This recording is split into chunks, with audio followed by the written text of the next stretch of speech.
I thank the gentleman from Tennessee. The chair will now recognize himself for 5 minutes of questions. And I'll say this to the witnesses. I prepared a list of questions for all three of you. But during the ranking member's opening statements, I shared with him on the floor, my mind went away from the questions, and I went back to South Carolina. In the very same month, the very same year that the IRS was conferencing in Anaheim, we were furloughing law enforcement officers. We were furloughing teachers. Prosecutors in my own office were furloughed. Secretaries in my own office were furloughed. Those are secretaries who struggle to make ends meet under the best of circumstances. And here we're asking them to go 2 weeks without pay, and we canceled all out-of-town training. We brought our own food to our Thanksgiving and Christmas office socials. We started an anonymous fund to help our fellow employees who were struggling to make ends meet. And one night, one of my secretaries came in after hours and asked if she could borrow the money to buy her child a birthday present.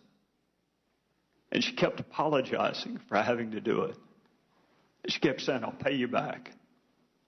I'll pay you back."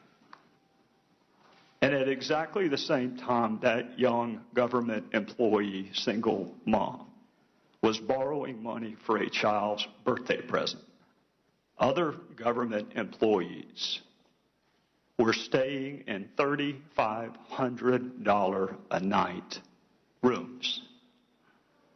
Other government employees were spending more money on promotional materials than that young woman makes in a year. And other government employees were spending more money on audience participation tools than that young woman makes in a year. So, Mr. Inspector General, I appreciate the work that you've done. But with all due respect, this is not a training issue. This cannot be solved with another webinar.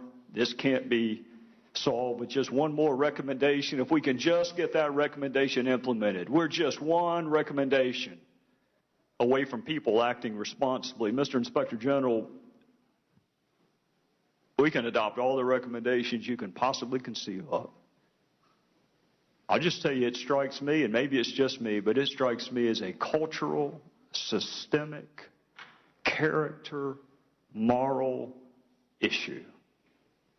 The IRS has been in existence, depending on how you want to count, either since 1862 or 1918. But in either event, they've had 100 years to figure out that while your fellow Americans are losing their jobs and their health insurance and their homes, you do not spend $4 million at a conference for which there is no accountability. You do not hire people to make meaningless speeches or artists to paint paintings of Bono. When your fellow citizens, the ones who pay your salary, are struggling, that is a character issue. Training cannot fix that. They sent more than 25 employees on a scouting trip to see whether or not the hotel was okay. That's not going to be fixed with training, Mr. Inspector General.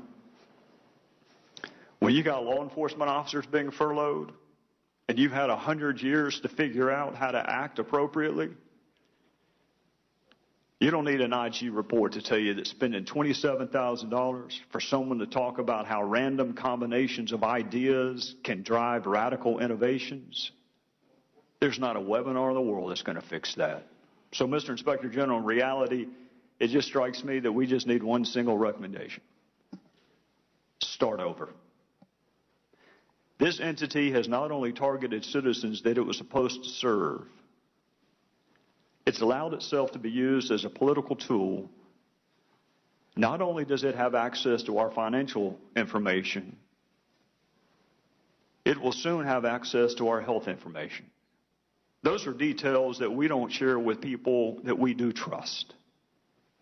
And we're going to be asked to share it with people who are so disconnected as to spend this amount of money while our fellow citizens are struggling mightily in the fall of 2010. I don't think training is going to fix it. I think replacement might. With that, I would recognize the gentleman from North Carolina, Mr. Meadows.